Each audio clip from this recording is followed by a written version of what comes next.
আইপিএলের ইতিহাসে এক দুর্দান্ত রেকর্ড গড়ল ভৈরব সূর্যবংশী। প্রতিদিন রেকর্ড বই নতুন করে লিখছেন ভৈরব সূর্যবংশী।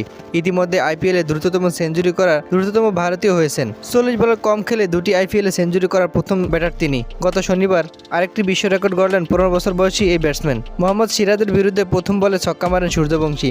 তাতে টি-20 দ্রুততম 6-এর সেঞ্চুরি করলেন তিনি। মাত্র 514 বল খেলে ছক্কার সংখ্যকে 3 অঙ্কের ঘরে নিলেন। তাছাড়া সর্বকনিষ্ঠ খেলোয়াড় হিসেবে তিনি এই মাইলফলকে নাম লিখিয়েছেন। 16 বলে 36 রান করেছেন সূর্যবংশী। তার ইনিংসে ছিল 3টি 6 ও 3টি 4। 3টি ছক্কাই এসেছে পাওয়ার প্লেতে। তাতে আইপিএলের এক মৌসুমে পাওয়ার প্লেতে সবচেয়ে বেশি ছক্কা মারার রেকর্ড গড়েন তিনি। আগের রেকর্ডটি ছিল অভিষেক শর্মার দখলে। 2024 সালে প্রথম 6 ওভারে 29টি ছক্কা মারেন তিনি। সূর্যবংশীর একাধিক রেকর্ডের দিনে তার দল রাজস্থান রয়্যালস হেরে গেছে গুজরাট টাইটান্সের কাছে। আগে ব্যাট করে দুই ওপেনার সাই সুদর্শন ও শুভমান গিলের 55 ও 84 রানের ইনিংসে 200 ছড়ায় তাদের স্কোর। 230 রানের লক্ষ্য তারা করতে নেমে রাজস্থানের ব্যাটাররা সুবিধা করতে পারেনি। রশিদ খানের দুর্দান্ত বোলিংয়ে 152 রানে অল আউট হয়ে যায় তারা।